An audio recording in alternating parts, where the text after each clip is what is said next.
తల్లిదండ్రులకు విజ్ఞప్తి.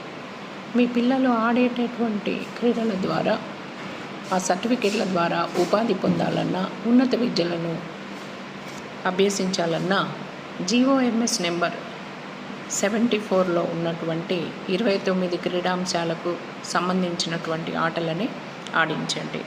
అలాగే సంబంధిత అసోసియేషన్ కూడా వాటికి గుర్తింపు రాష్ట్ర క్రీడా శాఖలో ఉందా లేదా అని తెలుసుకున్న తర్వాత మాత్రమే మీ పిల్లవాడిని సదరు క్రీడాంశంలో చేర్చి కనుక కష్టపట్టిస్తే ఆ శ్రమకు తగ్గ ఫలితాన్ని అతను మున్ముందు పొందేటటువంటి అవకాశం ఉంటుంది.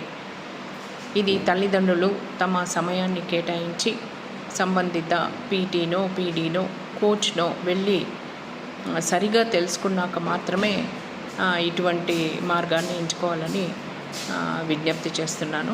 ఎందుకంటే గుర్తింపు లేనటువంటి సంఘాల ద్వారా లేదా ఈ జీఓఎంఎస్ నెంబరు 74లో లేనటువంటి క్రీడాంశాలు ఆడడం ద్వారా వారికి ఎటువంటి సహాయ సహకారము ప్రభుత్వం నుంచి కానీ లేదా ప్రైవేట్ రంగం తరపున కానీ లభించేటటువంటి అవకాశం ఉండదు.